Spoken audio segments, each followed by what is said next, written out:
Fala pessoal, bem-vindos ao Rumo ao 100 Agro Podcast, o podcast que a gente vai estar falando sobre a produtividade, sobre resiliência produtiva, sobre como alcançar os tão sonhados 100 sacos, né? Como que a gente evolui na produtividade, e aqui a gente vai trazer convidados, representantes aí do Brasil inteiro, para a gente estar debatendo o assunto produtividade.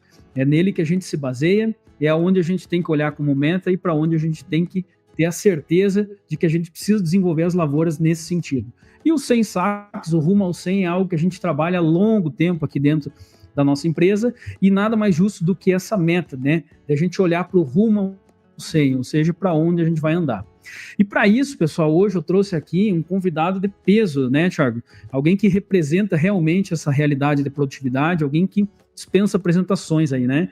Então, o Thiago Herbe, ele é aí da CCGL, né, pesquisador da CCGL, agrônomo aí de Santa Maria, conterrâneo, né, Thiago, com doutorado, né, e hoje ele representa aí a CCGL, né, o RTC, concentrando as suas áreas de pesquisa aí em manejo de culturas, né, Thiago?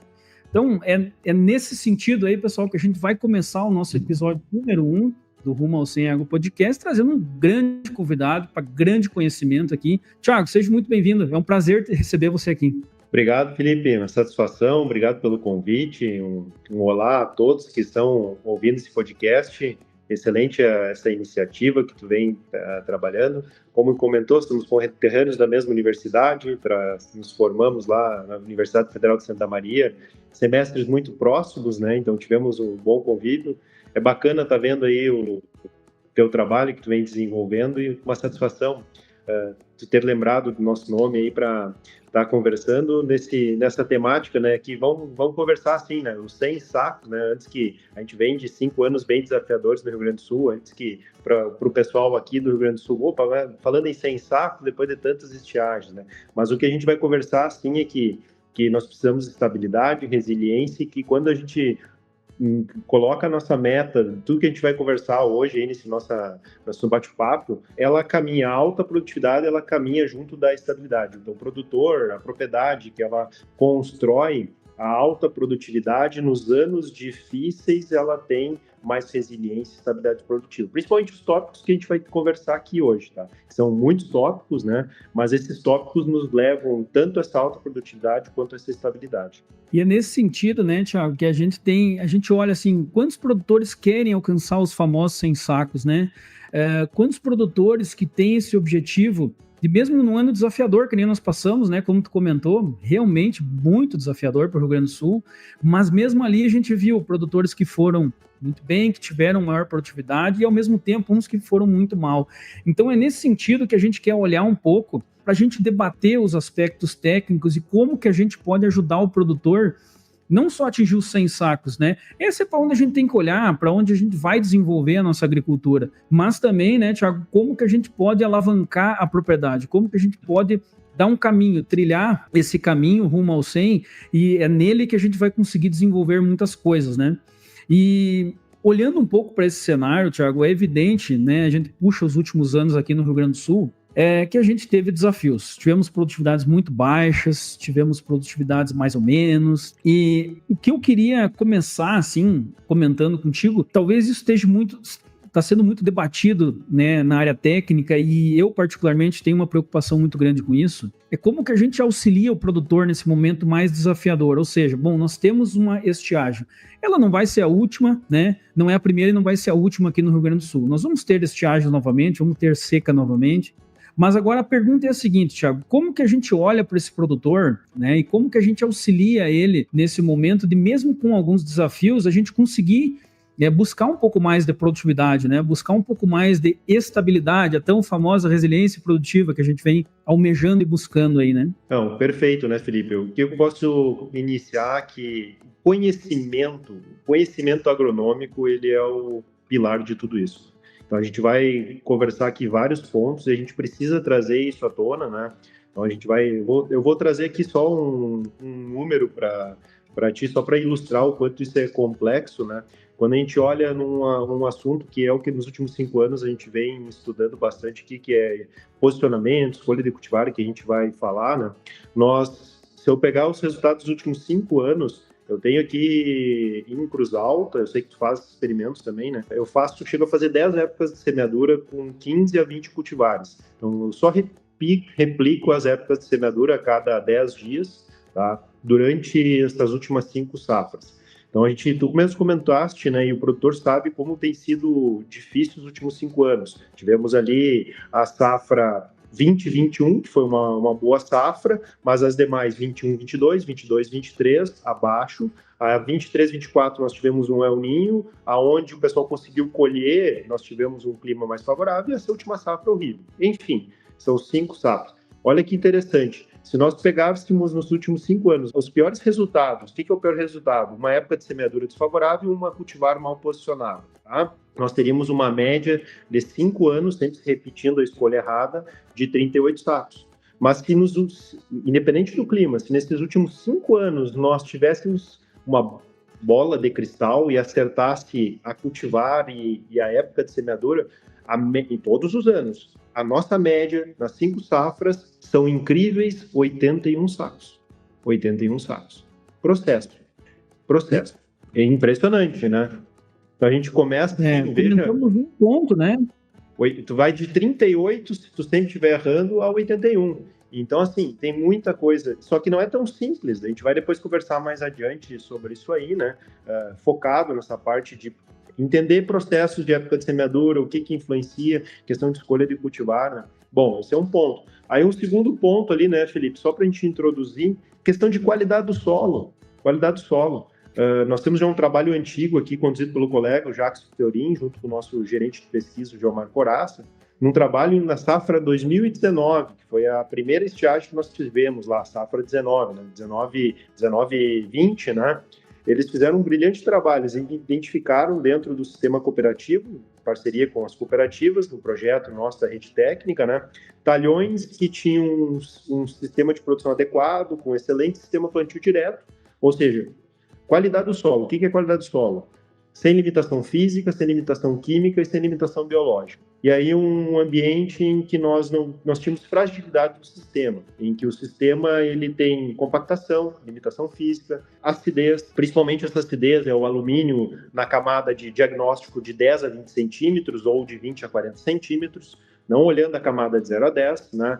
Limitações na parte biológica, ou seja, baixo aporte de palhada. Bom, qual que é o resultado? O resultado de diferença em mais de 20 talhões, comparando os talhões bem manejados com talhões nesse cenário pior que eu comentei, são 39% de diferença na produtividade. O que são esses 39? Talhões mal manejados com produtividades abaixo de 35 sacos, e nós temos talhões onde a chuva foi a mesma, mas o manejo, a qualidade do solo superior fez com que o solo tivesse resiliência para a produtividade média ser acima de 50 sacos. Então, vejam, a gente tem 2 pontos já aqui. Bom, é simples? Não, tem muito conhecimento agronômico, como construir sistema de produção, culturas que vão estar colocando, questão de como é que eu construo perfil olhando atributos de acidez. É muita coisa por trás, por isso que eu falei, conhecimento agronômico, ele é fundamental para quando a gente quiser olhar essa maior produtividade e, naturalmente, essa maior produtividade ela vai nos trazer também mais estabilidade produtiva e resiliência para o sistema produtivo. Então, a gente começa a nossa conversa com esses 2 pontos, solo e a questão de cultivares. Veja que eu trouxe 2 pontos aqui em que, poxa, cenário de estiagem eu tenho estabilidade produtiva, acertando cultivar, melhorando meu manejo de solo. Vejam bem, pessoal, o Thiago começa assim, né? Ele já trouxe uma pancada de informação aí com poucos minutos, e é por isso que tu tá aqui, Thiago. Eu queria pegar esse gancho com esses dados impressionantes, né? Thiago, qual que é o ponto que tu entende que separa boas médias ou bons produtores dos mais eficientes? Bom, acho que esse é um ponto muito importante, né, quando a gente olha o cenário hoje, porque a gente vê de tudo, né? Tu pega uma estiagem onde tem produtores que daqui a um pouco acertaram a cultivar, bom, 81 sacos com a época, que tiveram aí um bom sistema de produção, calagem, um pouco mais de perfil e tal, foram 39% mais eficientes. Então, isso nos traz informações importantes aí, né, Thiago? Não, é perfeito. O que eu vejo assim, tudo isso que a gente está conversando, tanto a assertividade do posicionamento de cultivar, quanto a questão de qualidade do solo, elas têm um ponto que são fundamentais, é a consistência. O que é consistência? É tu saber onde tu quer chegar, tu ter um rumo, tu ter uma convicção, tu entender os processos. E aí, como é que eu chego no número de 39%, 39% de incremento de produção quando eu olho os solos? Eu sei onde eu quero chegar, eu sei que eu preciso aumentar a camada de enraizamento. Então, se eu tenho uma meta de aumentar a camada de enraizamento, eu tenho que começar a olhar para os atributos físico, químico e biológico. Tá? Bom, em cima disso, eu vou ter que ter uma definição do sistema de produção. O que é o sistema de produção? Bom, minha vocação é a integração lavoura-pecuária. Bom, minha vocação é a integração lavoura-pecuária leite ou corte. A minha vocação é sistema produtivo com produção de grãos, verão e inverno. Bom, tem cenários distintos. E aí, em cima disso, eu traço minhas estratégias. Bom, eu tenho que colocar gramínea de verão.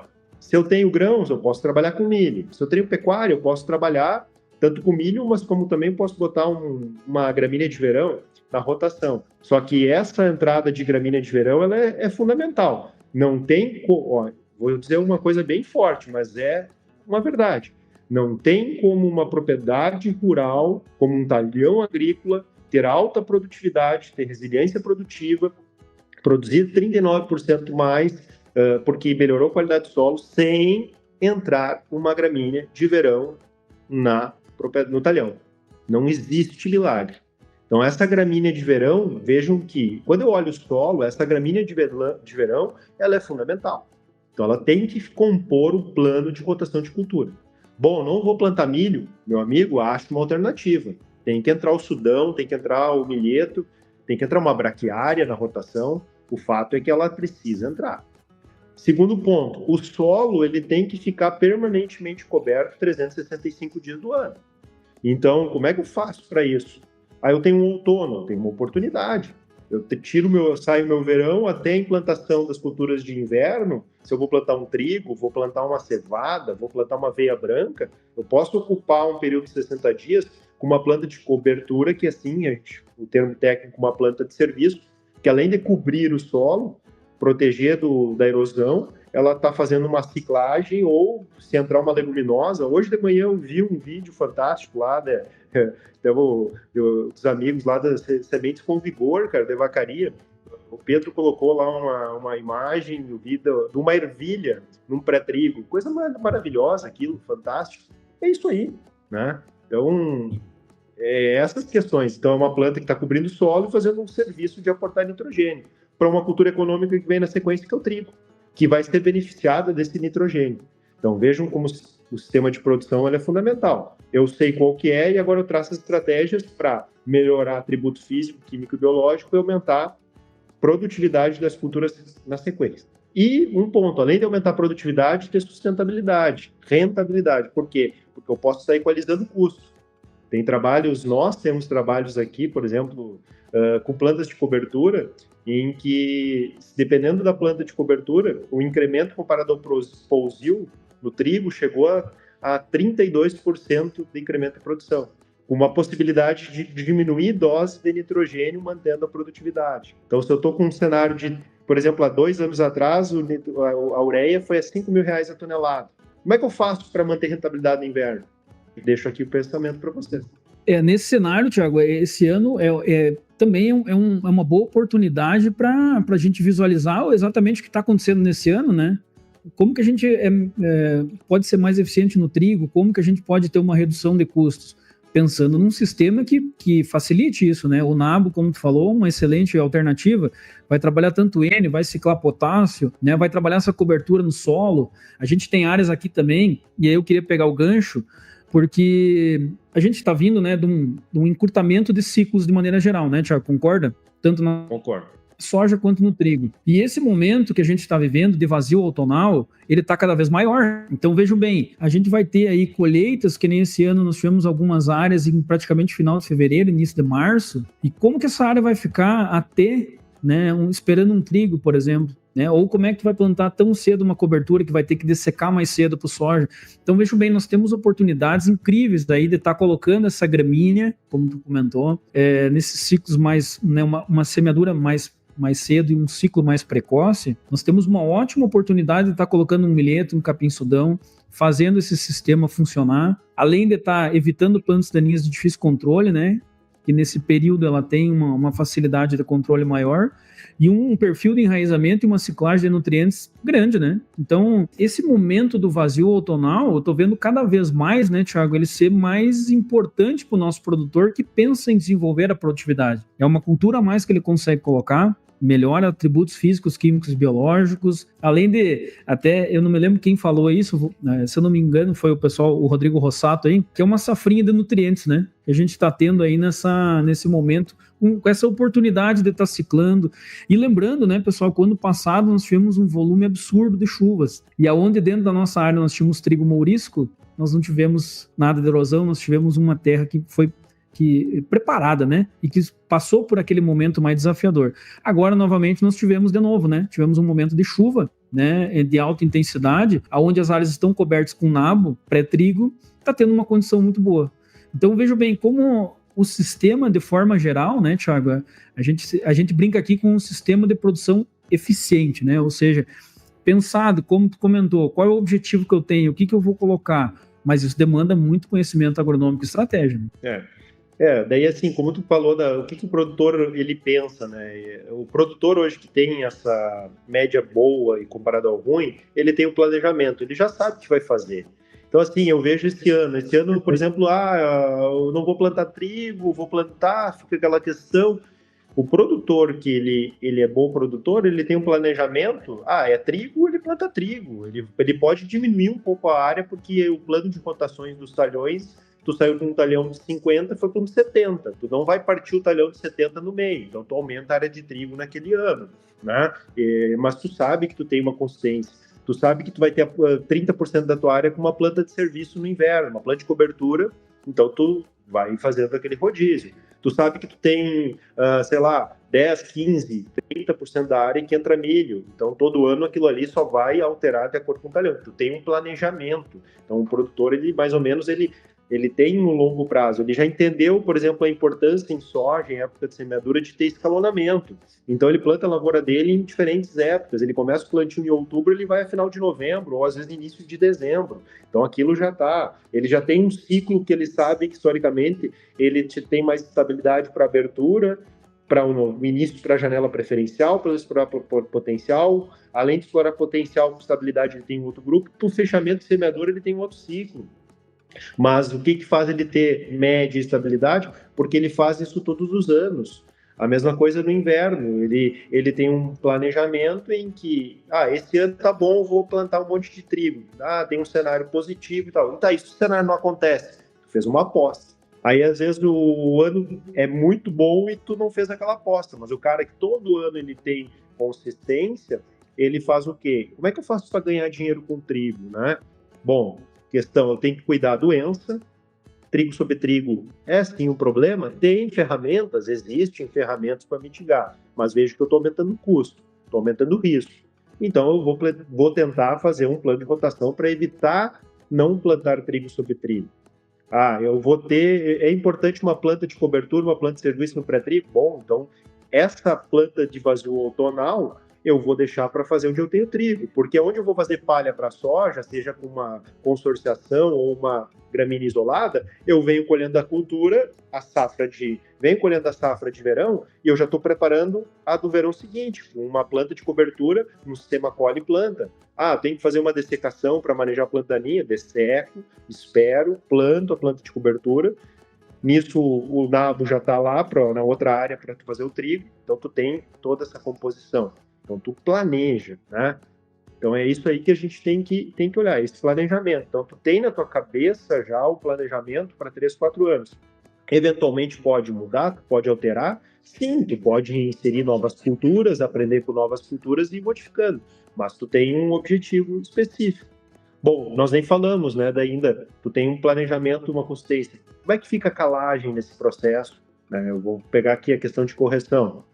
Tu tem que olhar para esse cenário. Quando que tu vai fazer? Qual que é o momento em que tu tem uma eficiência maior? Porque veja que a gente faz uma aplicação de corretivo em cobertura, em superfície. que é que vai fazer esse arraste e a descida para formar perfil? São os bioporos. Então, eu posso achar momentos estratégicos em que eu construo isso. Quais culturas que me respondem num curto espaço de tempo têm maior potencial de resposta a essa intervenção? Por exemplo, vou dar um exemplo. Eu tenho um sistema, digamos, que eu faça milho, soja safrinha, não, soja segunda safra, ou um feijão, que seja, né? Ou que nem tu comentaste, um trigo morisco na safrinha. Depois tu vem trigo. Vejam que num período aí de 14, 15 meses, eu tenho 3 culturas econômicas. Como é que eu faço para, sem ter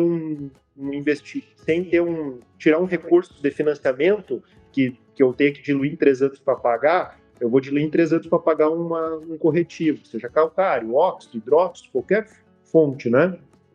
Bom, se eu tenho num curto espaço de tempo 3 culturas, vejam que aqui é uma oportunidade de fazer o desembolso, aproveitar a oportunidade para fazer a correção e construção de perfil do solo, né, melhorar pH, saturação de base, cálcio, no CTC, etc., né? Quando antecedendo uma cultura como o milho, em que antes do milho eu tenho uma planta de cobertura, então eu tenho tempo. Essa planta de cobertura vai me formar bioporos, depois eu tenho a gramínea de verão, que é o milho, com aquele sistema radicular fantástico, novos bioporos, favorecendo descida. Aí, se eu olhar a dose de calcário, qualidade granulométrica de calcário, tudo vai melhorando. E 3 culturas econômicas para pagar a conta. Viu? Processo. acho que é mais ou menos. Esse é o caminho. Exato, né, Thiago? Então, mas veja um ponto, né? A gente precisa ter processo e planejamento. E para isso tem que ter conhecimento, né?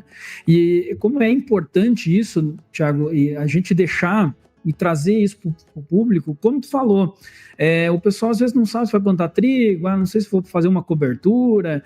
E, pessoal, como ficou muito claro aqui, quem vence, quem produz, quem está com médias mais altas, tem esse planejamento estabelecido.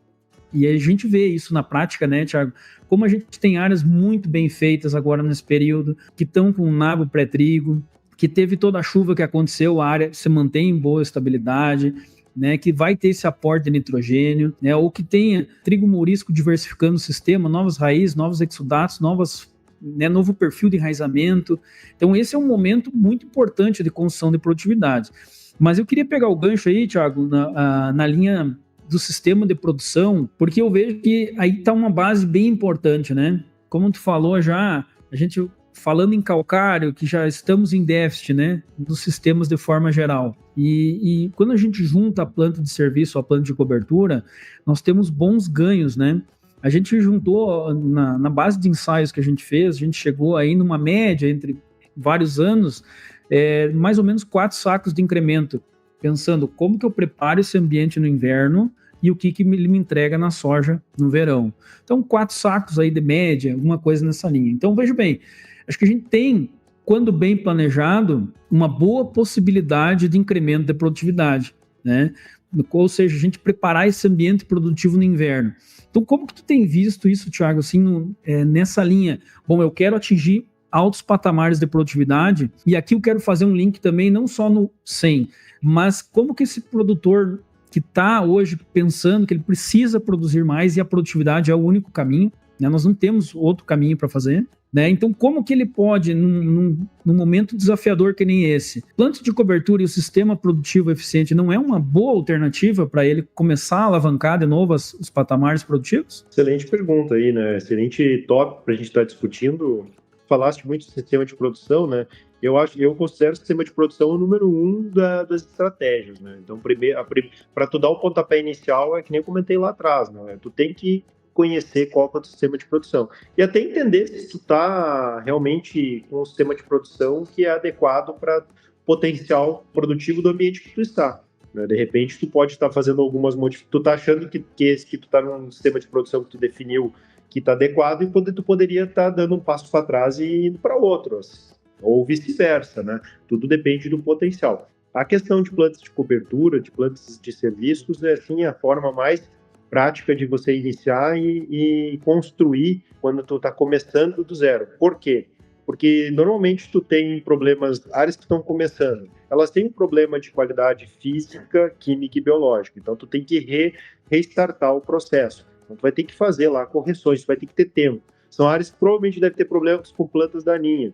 Então, tu não pode... Assim, a gente fala muito do sistema colhe-planta. Esse é o mundo ideal. Mas vamos pensar o seguinte, eu estou num cenário que eu termino da colheita da soja, eu tenho poaia, eu tenho capim amargoso, tenho capim pé de galinha, né? Tenho rebrote de bulbo, caruru. Então, o que acontece? Tu vai fazer um colhe-planta, vai ter problema. Aí tu tá fazendo... Então, não adianta, tu vai ter que colher, fazer uma boa dessecação, fazer uma sequencial e fazer a implantação daquela planta de cobertura. E aí escolher. Aí é um ponto que as pessoas têm que entender. Bom, a gente está indo no Brasil com mais de 50 anos do sistema plantio direto. O Brasil, ele passou, foi comemorado 50 anos em 2022, né, do plantio direto no Brasil. Então, assim, o que eu gosto de trazer de reflexão. Imagine, Felipe, você está na sua propriedade, uma área que você acompanha, há 30 anos praticando plantio na palha. O que essa lavoura deveria ter com 30 anos? Essa é a reflexão. A gente tem que entender. Se você está 30 anos fazendo plantio na palha, fazendo plantio direto, o que deveria estar acontecendo nesse solo? Primeiro, você vai chegar nessa área, ela tem que ter uma camada de restos culturais em decomposição, aquela camada que a gente chama orgânica, e palha acumulada dos anos anteriores. Teria que ter já esse processo. Com 30 anos de sistema plantio direto, nós temos continuidade de bioporos e nós temos formação de perfil. Tu já chegou nesse patamar. Isso é o ponto que tu deveria ter. O que acontece? Você vai numa área hoje com 30 anos, muitas vezes, e qual é o cenário que a gente vê? Praticamente solo, tu não vê restos culturais de outras safras, você não vê formação de matéria orgânica, você visivelmente, você pega numa coleta de solo, você vê que o solo está degradado, ele está compactado. Então, o que acontece? Tu tem que reestruturar, tu tem que recomeçar. E aí, onde que eu quero chegar ao ponto? Quando você recomeça, eu tenho que ter um cuidado. Né? Eu gosto muito, por exemplo, de ervilhaca, uma consorciação de aveia, centeio com ervilhaca, de botar biodiversidade, botar nitrogênio, que a ervilhaca traz. Mas quando eu estou começando um processo, eu tenho que eu tenho que formar palha primeiro, eu tenho que acumular palha, eu tenho que ter lignina, eu tenho que ter relação CN alta. Aí eu vou olhar, de repente, para um centeio, para uma aveia de ciclo longo, para fazer esse processo, para começar. Aí no ano seguinte, eu começo sim, no seguinte, ou lá no terceiro, a diversificar, a aportar nitrogênio, a diversificar espécies e raízes, né? Mas eu tenho que ter um princípio e um começo. Agora, um outro cenário, às vezes tu vai começar, tu não vai fazer em área total, tu tem que ter alguma questão econômica, fazer renda, você tem algumas gramíneas que vão te dar isso aí, te trazendo renda. E aí que é a importância, eu gosto de trazer também do sistema de produção, só para deixar também uma outra mensagem dura, tá? Dura, porque a gente como roda e escuta muito, você falou de palha, né? Primeiro ponto, a palha tem um custo, mas ela se paga. É o que tu falou, tu está preparando. Então, tu está preparando no verão. Tem efeito de supressão de planta daninha, tem a ciclagem. Agora, um ponto, culturas econômicas. Vou dar um exemplo aqui, trigo, canola, que é o que está aí. A canola cresceu muito no Rio Grande do Sul. Esse ano se fala em mais de 200 mil hectares de canola, né? Bom, o que eu quero dizer sobre essas duas culturas? Pessoal, um erro que se comete quando olha sistema de produção é acreditar que o inverno vai salvar o verão. Aí a gente tem que ter um cuidado. O inverno ele é extremamente importante e toda propriedade precisa diversificar culturas. Mas tu não pode colocar na conta, achar que o inverno vai salvar e pagar todas as contas do verão. Isso é um erro. E isso que faz com que a oscilação diária de inverno ela fique mudando e traga as frustrações. São culturas fundamentais, têm um papel importante dentro do sistema de produtivo, mas elas agregam. Tu não pode pensar que um inverno vai salvar toda uma frustração de verão. E é um ponto que eu gosto de trazer de reflexão, olhando o cenário das últimas 5 safras. A gente olha muito o inverno no Rio Grande do Sul, mas nas últimas 5 safras, praticamente a gente tem só a safra 2021 que foi consistente de produção de soja, porque 23, 24, que foi um El Niño, que era para ter sido muito bom, metade sul, 30%, 40% das áreas não colheu por excesso de chuva. Então não foi uma safra boa para o Rio Grande do Sul. Então, de 5, são 4 muito ruins. Né? De 5 safras de inverno, quais foram ruins Foi ano passado, foi uma neutralidade, mas não foi horrível, ela foi dentro da média. O pessoal botou um peso muito grande no inverno porque ele não ajudou no verão, ponto, mas não foi horrível. A 23 foi um El Niño, mas também, mesmo com o El Niño, ela não foi uma safra, ela não deu rentabilidade, mas ela não foi horrível. Tu meio que ficou empatado, só que o inverno, quando empata, tem o manejo de planta daninha, a palha que deixa, prepara, sistema. É isso que é um olhar que a gente tem que... Aí nos outros 3 anos foi economicamente muito viável. Então, isso que a gente tem que entender. Não dá para olhar como uma salvação, mas ela sempre está agregando. Assim como a palha. A palha, se você olhar só para o custo dela, a palha tem um papel fundamental dentro desse giro na propriedade. Tem um custo, sim, mas ele se dilui quando a gente olha esse sistema de produção. Tiago, a gente fez alguns ensaios com ciclagem, né? E é impressionante a quantidade de nutriente que essa cobertura deixa, né? Talvez é importante a gente trazer isso, porque hoje no nível de preço que está um fertilizante, é você ter um mix, né, de cobertura ou alguma quantidade de 2 ou mais espécies que podem estar ciclando nutrientes ali. Nós temos um impacto principalmente em potássio, né, muito grande. Eu acho que ciclagem de potássio e enxofre, dependendo do tipo de cobertura que você está usando, nabo, por exemplo, né, vai ter uma ciclagem muito grande de potássio e enxofre. Fósforo também, em alguns casos. Então, nesse sentido, né, Thiago, do custo da cobertura, vejam bem, a gente vê muitas vezes o produtor, né, mas cara, eu tenho receio de fazer, ou não quer fazer muita diversidade. Mas quando a gente olha para esse lado, né, da palha, do sistema, de diferentes níveis de relação CN, de taxa de decomposição, e aí quando você olha no ensaio, a gente fez muito isso, né, a gente usou tanto a descompactação que cada material trouxe, como também a ciclagem de nutrientes. E foram níveis muito altos, especialmente de potássio. A gente fez isso uns 3, 4 anos. Então, potássio é algo que nos traz realmente, aquele termo mais antigo de adubação verde, ele tem sentido, né? Porque realmente traz esse cenário. Então, veja bem, quando a gente olha um sistema que a gente traz bioporo, que a gente traz uma sequência de plantas, que a gente vai trazer diferentes raízes, diferentes relações CNs, vai estar trabalhando vários aspectos. É por isso que a gente tem olhado para o lado de um sistema de produção eficiente, né? E realmente traz esse cenário, como você comentou. Eu acho indispensável para o produtor. Então, talvez, como você muito bem colocou, esse é um ponto importante para o produtor dar esse start. Nós temos ainda um bom tempo de preparação de ambiente até a próxima soja. Então, o que o produtor pode estar fazendo diferente, né? Qual que é o ponto importante que ele vai estar trazendo agora de melhoria no sistema? Aqui já é uma coisa extremamente prática, né, Thiago? Coisas que estão ao alcance do produtor nesse momento. E esse é o intuito, né? A gente trazer informações realmente de qualidade.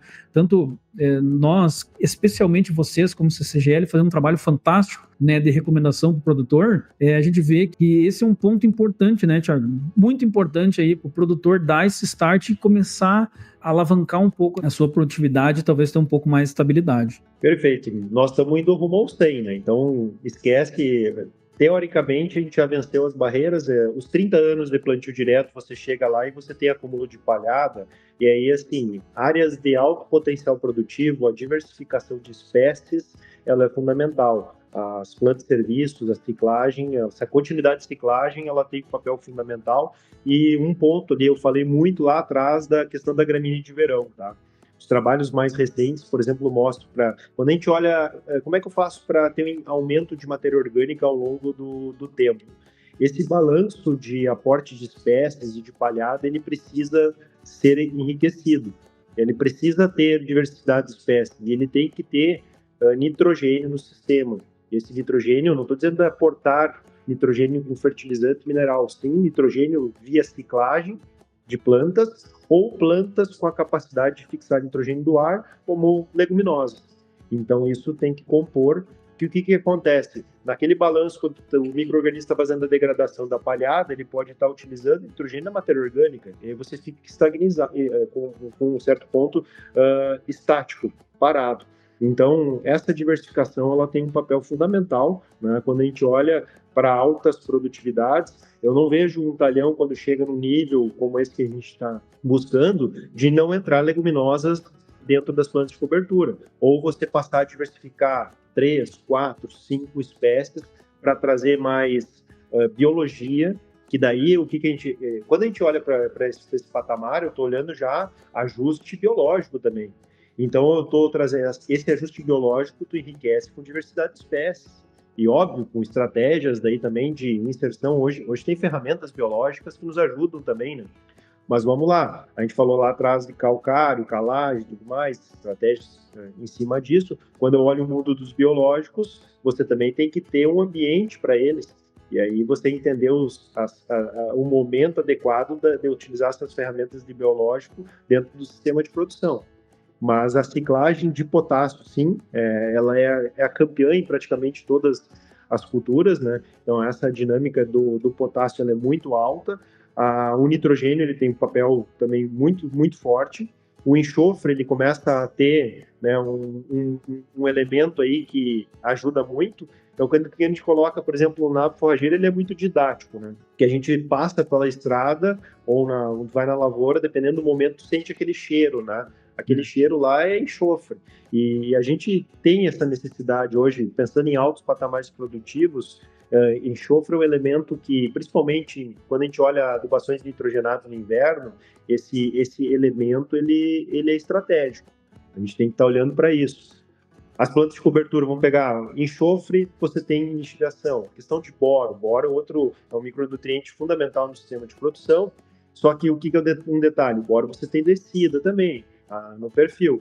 Então, plantas que ciclam vão mantendo aquela dinâmica dos nutrientes. Você vai ter o processo de lixiviação, mas você tem uma cultura que está te ajudando no processo de ciclagem.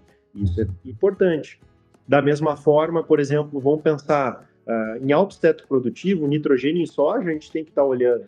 Bom, mas vou fazer adubação nitrogenada em soja? Não, mas vamos lá.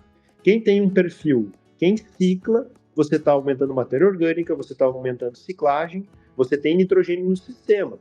Naturalmente, você fez bioporos, então a tua camada de enraizamento ela é mais profunda.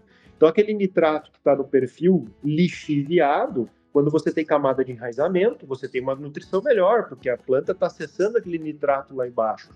E aí eu estou falando em nitrogênio. Como é que eu melhoro, né, dinâmica de nitrogênio para alto teto produtivo, que é fundamental? Camada de enraizamento, palhada, nodulação. Como é que eu mantenho nódulos mais ativos? Né? Você tem que ter temperatura do solo adequada. E aí você, para ter temperatura do solo adequada ou um ambiente para os micro-organismos, tu tem que ter bastante ciclagem, camada de enraizamento. Ali você tem que ter uma palhada no ambiente que proteja, porque a temperatura do solo é só pegar num dezembro um solo sem palha e com palha. A diferença que dá de temperatura, né? Não são esses processos, são as questões que a gente tem que olhar. Mas a ciclagem, sim, tu muito bem comentaste, o potássio ele é o campeão. Fósforo, ele é pequeno, mas o pouco que cicla para fósforo, ele é muito importante. Eu vejo a questão do fósforo com um olhar diferente, tá? Ele é um olhar o seguinte, você coloca o fósforo, pensa que ele facilmente se prende no solo, nas argilas, digamos. Então, isso é um processo natural. Como é que você faz para que aquilo fique mais transitório? Ciclagem. Só que essa ciclagem ela não é contínua, você tem que dar tempo para degradação, claro. É diferente do potássio, que facilmente você sai de uma cultura, na palha, facilmente ele volta para a solução. O fósforo não. Só que na ciclagem contínua, para quem faz isso todos os anos, aí você tem um elemento diferente. Então, é essa que é a pegada. Então, o fósforo ele é menos, mas continuamente fazendo isso, você tem mais eficiência. Melhora a dinâmica do fósforo, né? Exatamente. Esse é um gargalo, é um nutriente que nós temos um gargalo muito grande. Tiago, e pegando um gancho no que tu acabou de falar, em relação mais ao perfil, né? Hoje muito se fala em perfil, e a gente comentou desde bioporos, a continuidade, né? A questão do sistema mais eficiente, de um perfil de enraizamento. A gente já viu vários impactos que nós temos em vários locais, né?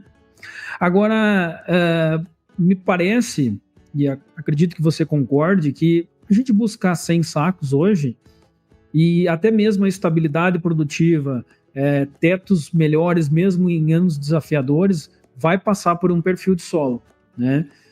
Ou seja, um aprofundamento do sistema radicular de forma geral, ele é indispensável para isso. Mas também, eu acho que requer, voltamos, né, planejamento e um conhecimento agronômico diferenciado para fazer isso, né, Thiago? Não, perfeito. Como é que vocês têm trabalhado isso, né? Eu assim, questão de perfil, para mim é indiscutível, principalmente no cenário de Rio Grande do Sul, em que nós temos estresse hídrico. Então, o que é o perfil? Você aumentar a camada de enraizamento. Por que tem que aumentar a camada de enraizamento? Porque o reservatório de água para a planta é o solo. Então, se você tem uma camada de enraizamento de 20 centímetros, o teu reservatório de água são 20 centímetros. O que são 20 centímetros? Um solo, eu faço uma analogia sempre com um solo muito bem argiloso, que ele teria uma capacidade, digamos, de armazenar 2 milímetros por centímetro de solo.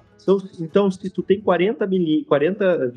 20 centímetros de camada de enraizamento, 20 centímetros é o que tu tem para estocar água. Então, são 40 milímetros. 40 milímetros numa soja, no pleno reprodutivo, quantos dias suporta sem perder potencial produtivo, né, sem chuva? Então, ela tem uma necessidade de 8 milímetros por dia, nesse pleno reprodutivo. Então, se tu tem 40, são 5 dias. Pronto. É aquela lavoura que com 10 dias, ela começa a murchar nas cabeceiras, né? Porque você tem 20 centímetros de camada de enraizamento. Se você dobrar para 40 centímetros de camada de enraizamento, você dobra a tua capacidade de suportar veranicos. Bom, se você chegar a 60 centímetros, começa a mudar a conversa. E se você falar em 1 metro, que é o nosso, que seria assim, qual que seria a nossa meta hoje? Nós teríamos que estar olhando para 1 metro de perfil, né? O que seria permitir o perfil? O perfil é não ter limitação física e nem química. Naturalmente, o teu sistema radicular ele vai descer. E aí ele vai formando bioporos, te dando a biologia, para ter aquelas frentes de descida. E aí você chega a 1 metro de perfil, que são o quê? Uma caixa d'água de 200 milímetros. Aí 200 milímetros dividido por 8, que é a demanda da cultura, é o tempo que a gente tem suportando, né, sem tu ter chuva para manter potencial produtivo. Então, basicamente, quando a gente discute perfil, é isso. Qual que é o desafio? É que a gente também não põe... o desafio é que isso constrói de uma safra para outra. É uma caminhada. Essa que é a questão. Só que essa caminhada, ela precisa ser construída. Construída como? Primeiro, definir o sistema de produção, entender as culturas que estarão sendo inseridas. Daí, quando eu falo em culturas, tem que olhar dinâmica de raiz, tem que refletir como é que vem sendo feita a tomada de decisão olhando atributos de acidez, né? Isso é fundamental, porque se você tem limitação química, principalmente alumínio em profundidade, isso é um grande limitante para a formação de bioporos, que naturalmente vão fazer com que o solo, não tendo descida de raízes, formando bioporos, o solo adensa. E aí você ferra o ciclo lá, você tem um ciclo que não é contínuo. Então é isso que a gente tem que entender. Mas perfil, pessoal, é mitigação de estresse. E, naturalmente, quanto maior o perfil, maior a camada de enraizamento, melhor nutrição, maior será o potencial produtivo. Quanto maior o desenvolvimento radicular, menor vai ser o problema. A melhor forma de construir... Por que a alta produtividade está relacionada a perfil? Porque uma planta que desenvolve raiz, ela tem um balanço hormonal que faz com que uma planta que ramifica mais, que o entrenó é mais curto, e ela tem uma arquitetura mais moderna, uma arquitetura mais favorável ao potencial produtivo. E esse é um equilíbrio hormonal, é um equilíbrio que a planta faz, por isso que o perfil, mesmo no ano de chuva, ele favorece, porque você tem uma arquitetura de planta também melhor, né, desenvolvida, que vai refletir em mais nosso produtivo, sem problema de sem problema de planta que cresce demais, que não tem penetração de luz, e a soja quer luz. Ela quer luz para depois devolver isso em produtividade. Bom, veja bem, né, Thiago? A gente tem vários impactos, né? Somente no perfil. A gente discutiu muita coisa. Tanto o sistema de produção, que envolve perfil também, né? Calagem, enfim. A questão da descompactação das áreas ou compactação. Mas veja bem, como a gente falou, alguns processos eles vão influenciando toda a fisiologia da planta. E, novamente, voltamos a planejamento e processos, né? A gente não faz um bom sistema de produção, uma boa sequência de culturas ou coberturas e não faz um perfil de solo, como comumente a cultura eu vou lá na prateleira, pego alguma coisa e aplico. Essa é uma área que a gente depende muito da pesquisa, depende muito do conhecimento, porque são critérios muito específicos, né? E quem for planejar isso para o produtor tem que ter na mente realmente aonde eu quero chegar, né? Eu tenho que ter em mente ir rumo ao 100, né? Para quê? Para que a gente consiga fazer ações localizadas com esse objetivo de aumentar a produtividade.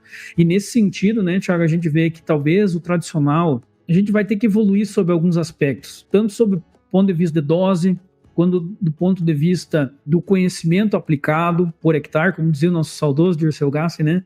Então, eu vejo assim, que a gente tem alguns aspectos muito importantes que precisam evoluir, e a gente está aqui como podcast para isso também. A nossa concentração de pesquisa é justamente nessa área. E a gente vê possibilidades do produtor evoluir muito com produtividade. A gente vê um ponto muito importante. Veja bem, né, Thiago? Nós estamos há um bom tempo aqui já no nosso podcast e nós não falamos de produto. Sim. Veja bem, como processos, né, manejo, esse é o grande diferencial para o produtor. E aí eu quero puxar um gancho com tudo isso aqui, porque é onde que a gente fecha. A gente começou lá atrás, no começo, planejamento, né? Importantíssimo. Nós viemos para sistema de produção e vimos que ele tem que ser eficiente. Num terceiro momento, perfil de solo, calagem, enfim, e agora eu queria fechar com a genética. E aí eu sei que aí entrou mente numa área que a gente tem um conhecimento muito grande da parte de vocês buscam muito isso, porque a gente olhou até agora para o ambiente de produção. Então nós temos que posicionar bem o que nós vamos colocar em cima, né? Que genética, enfim, a gente também tem essa linha de pesquisa, a gente vê que aqui tem um grande ponto, né, Thiago? Obviamente que nós temos o intuito de trazer aqui um caminho rumo ao 100. Então, assim, qual que é o ponto que o produtor precisa olhar no posicionamento de cultivares hoje? A gente sabe que aí tem uma diferença gigantesca, né, entre o primeiro e o último colocado, para uma mesma época de cultivar, para o mesmo ambiente. Então, qual é o ponto, Thiago? Qual é um bom posicionamento de cultivares que o produtor que quer ter sucesso, que quer ir rumo ao 100 precisa ter? Bom, eu tenho duas coisas que me marcam muito nesse quesito, depois que comecei a estudar, nesses últimos 5 anos, fazer pesquisa focado nisso, né, eu me ajudou a entender. Mas o que foram as duas coisas? Porque eu também sou produtor, né, tenho um planta em Cachoeira. E aí, junto com o meu pai lá, não é aquela coisa, o guri e o cara mais velho lá, a experiência, que sempre os dois se batendo, um querendo fazer outra uma coisa e não é por aí. Então, nessa parte tem duas coisas que me marcou. Uma delas foi que minha formação é toda em solos, e isso a gente aplica na prática. Essa história de Casos Ferreiros, PT pau lá, isso não existe, tá? Tem que pôr em prática, e a gente cuida muito do solo, faz rotação, tem um sistema de produção bacana. E aí um talhão me ensinou um negócio, porque foi o seguinte, área em rotação, tinha milho no ano anterior, saiu milho, foi feito safrinha, depois foi feito planta de cobertura. Naquele ano, nesse talhão, não foi cultivado no inverno, foi feita uma consorciação. Eu fiz uma área com 5 espécies de planta de cobertura, centeio, ervilhaca, aveia, nabo de ciclo longo, cara, coisa mais linda.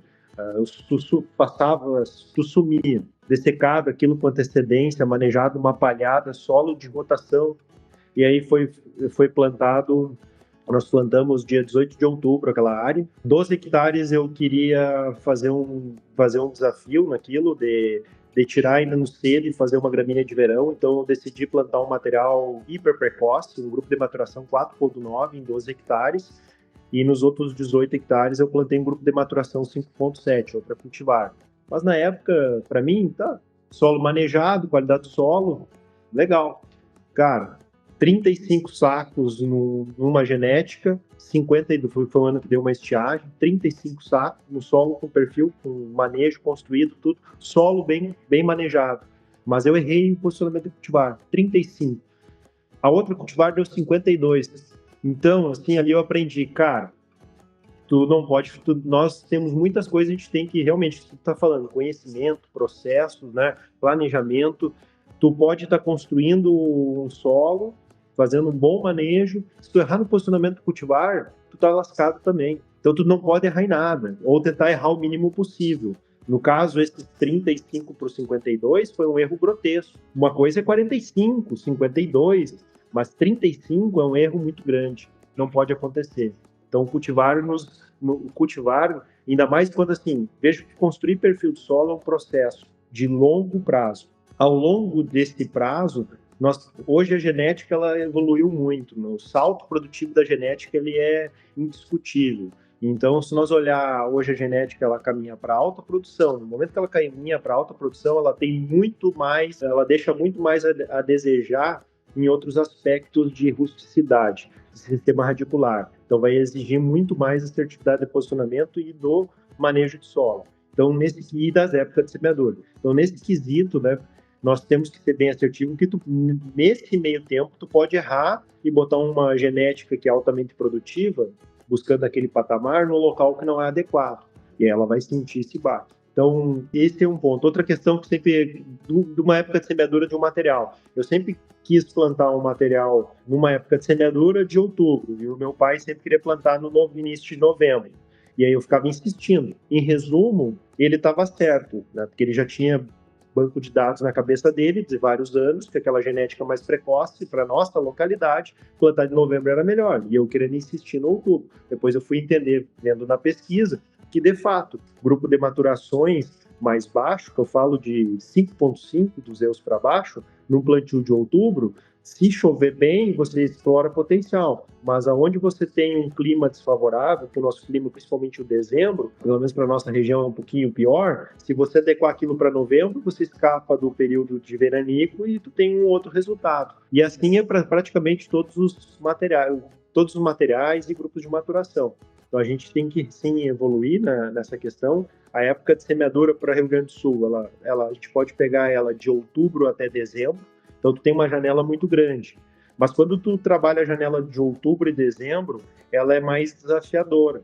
Ela precisa alguns entendimentos de sanidade de raiz e de ciclo e de ambiente para tu entender o que tu vai posicionar. Dentro do mês de novembro que eu falo, vamos pegar um plantio de início de novembro até 20 de novembro, de 1 a 20 de novembro, ali é mais difícil você errar. Tu fica bem num limbo para o nosso cenário que é estável, né? Mas fora dessas janelas, o outubro e o novembro, eu digo depois do dia 20 de novembro, já começa a complicar, você tem muitas diferenças entre os materiais.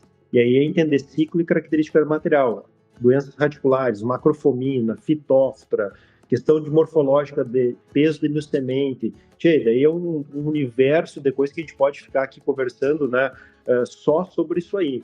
Mas o fato que isso impacta muito e aquele número que eu falei. 5 anos dos nossos experimentos, imagine que são os mesmos cultivares, tá? Os mesmos cultivares, somente semeados em épocas diferentes. Se nós pegar os resultados dos últimos 5 anos e sempre errasse o posicionamento, a média dos 5 anos é 38 sacos. A média de quem só acertou é 82, 81, 82. E aí tem um ponto que eu considero legal, que é a média do experimento. O que é a média do experimento? A média do experimento ela ficou em torno de 58 ou 62 sacos. Isso já nos dá uma mensagem. Qual que é a mensagem? Se a média do experimento está 62, significa o quê?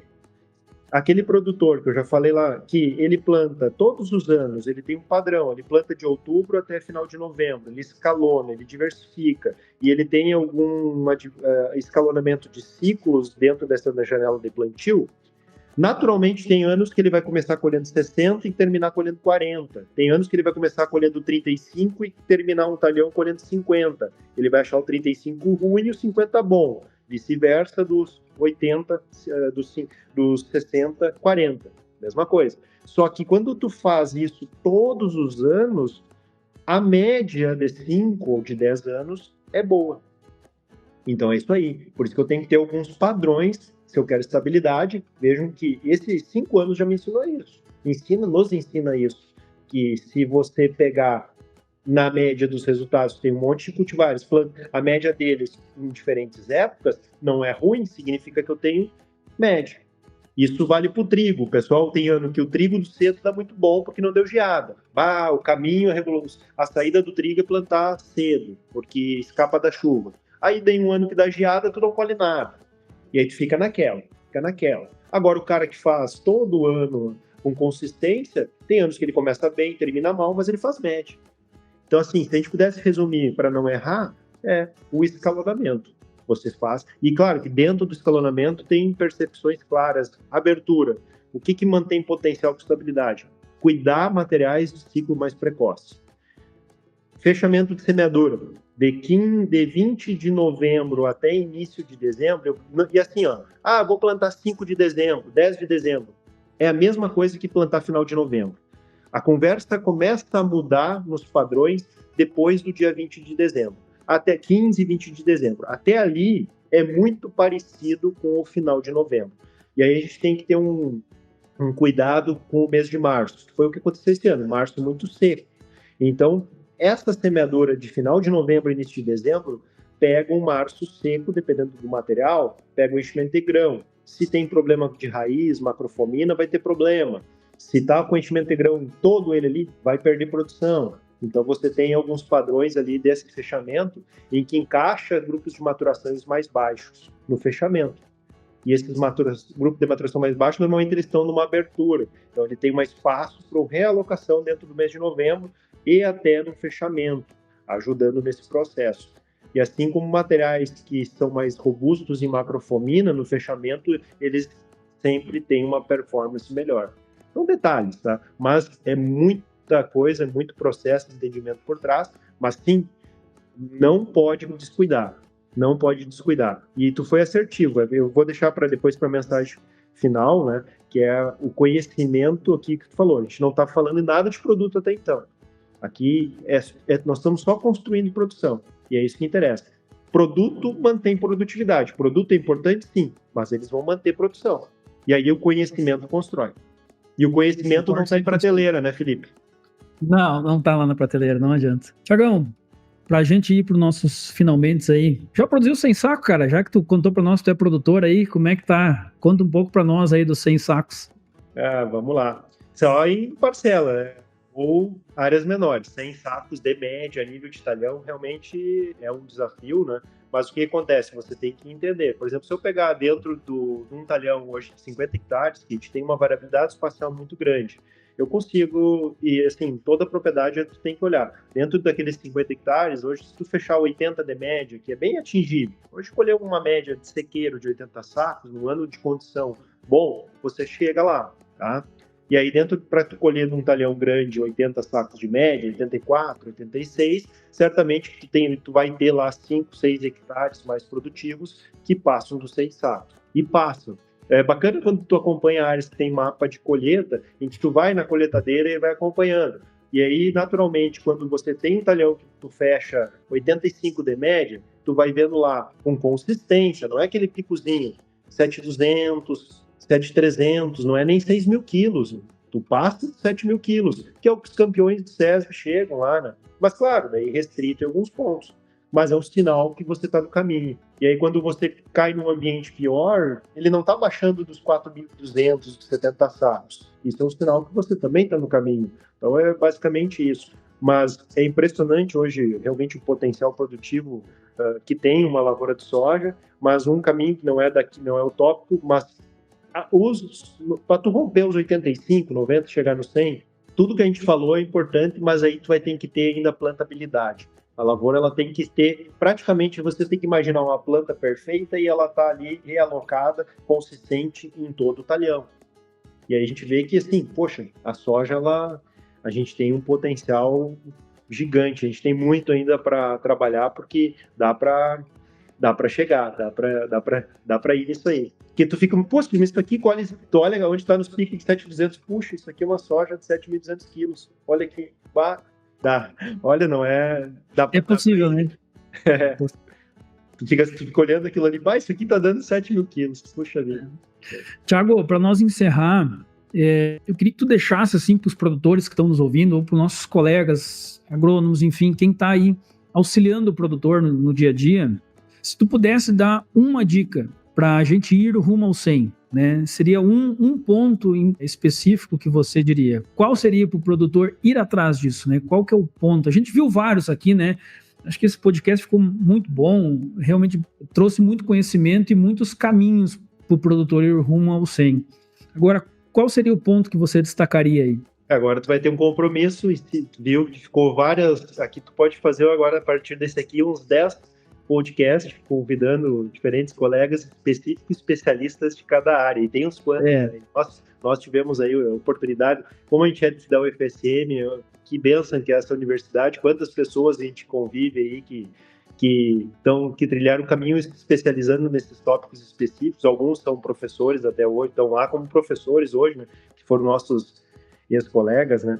Enfim, pessoal, conhecimento, né? Conhecimento, mas é que nem tu comentaste do Dirceu Gasti, né, que deixou um legado, é conhecimento aplicado por hectare.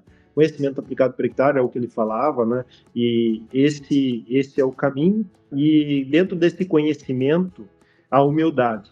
Humildade por quê? Então, conhecer, eu diria assim, teria que deixar duas palavras, ó, conhecimento e humildade. Mas o que é a humildade? A humildade é o ponto mais importante, porque é você, tendo humildade de aceitar que todo ano tu vai errar alguma coisa. E isso é mais certo, olha, é certo, todo ano a gente vai errar alguma coisa. E aí o segredo desse erro é de não ser grande, só que a humildade está em você identificar o teu erro, aceitar que errou, identificar e corrigir. E ainda saber que no outro ano você vai cometer algum outro deslize. Então, dentro desses deslizes, o segredo é o erro pequeno. Por isso que o conhecimento ele é importante, porque ele vai te ajudar a identificar o erro e tomar a tomada de decisão para aquilo ali. Então, até daria para inverter. Primeiro você tem que ter humildade, depois você tem que ter o conhecimento. E aí a gente caminha para mais produtividade, sustentabilidade, né, e prosperidade no negócio. Mas é basicamente isso. Acho que a humildade de aceitar e identificar o erro. Isso é fundamental. Sensacional, Thiago. Acho que é esse tipo de conhecimento que a gente quer trazer aqui no podcast, é isso que a gente quer compartilhar. Muito obrigado, cara, por tu abrir a caixa de ferramentas aí, trazer essa pancada de dados e informações precisas e importantes que você trouxe. A gente é muito grato e com certeza a gente impactou muito o produtor aí. E é isso que vocês vão ver aqui, pessoal, a partir de agora. Inauguramos então, né, Thiago, o Rumo ao 100 Agro Podcast. Obrigado pela parceria. E a partir de agora, como tu falou, a gente vai estar trazendo conteúdo relevante com pessoas especialistas para a gente estar debatendo realmente esse tipo de conteúdo. Então, o que eu queria dizer para vocês, né, pessoal, assim como um encerramento, acho que o que a gente tira daqui hoje é que construir os 100 sacos por hectare ou ir rumo aos 100 sacos, né, não está numa prateleira, né, Thiago, não está numa receita de bolo, ela é algo que se constrói, a produtividade se constrói. Ir rumo ao 100 é uma caminhada. A gente passa por vários passos, né? E esse desenvolvimento de várias etapas, vários passos que a gente vai caminhando, né? Se desenvolvendo rumo ao 100 é o que vai trazer produtividade para todos vocês. Então, muito obrigado. Obrigado, Thiago. Quiser fazer um encerramento aí também, onde é que a gente acha aí, Thiago, nas redes sociais? Thiago Herb mesmo. Estamos aí no Instagram, no Facebook, LinkedIn, tá? Mas, pessoal, Felipe, muito obrigado aí pela oportunidade, só agradecer, né? Nosso propósito aqui como pesquisa dentro da CCGL é esse, a gente trabalha em conjunto com as cooperativas, tem uma capilaridade muito grande no estado e para nós isso é positivo porque vem muita interação, demandas dos produtores, de colegas agrônomos, né, que trazem para a gente estar tentando buscar e trazer essas soluções. Processos, né? Desenhar eles. Acho que o entendimento é esse. É um desafio muito grande, né? Principalmente olhando para o Rio Grande do Sul. Mas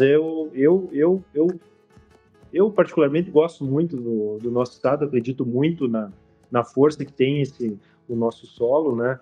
E eu acho que adequando, respeitando as limitações que sim, nós temos, limitações de clima, a gente consegue aí ter um bom caminho de prosperidade. Mas tem que respeitar essas limitações e trabalhar com as estratégias, né, para mitigar isso aí e construir.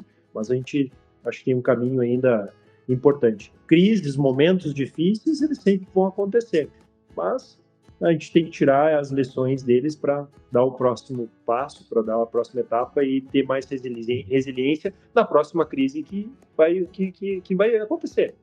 E certamente é importante trazer esse rumo ao 100, porque nós cada vez estamos mais próximos de voltar a ter anos bons. E aí a gente vai ter que produzir. Temos que estar preparados. Temos que estar preparados. Acho que cada safra nós estamos mais próximos de chegar nisso daí, né? Então vamos estar preparados, né, pessoal? Tá bem, obrigado, pessoal. Vocês também me encontram aqui pelo Instagram, Felipe_Unhoff, e no YouTube aí, Felipe Unhoff. A gente conta com a participação de vocês. Encaminhe para o seu amigo, compartilhe essa informação para quem realmente precisa. Informação de alta qualidade do Thiago da CCGL e do RTC. E a gente agradece a participação de vocês. Grande abraço.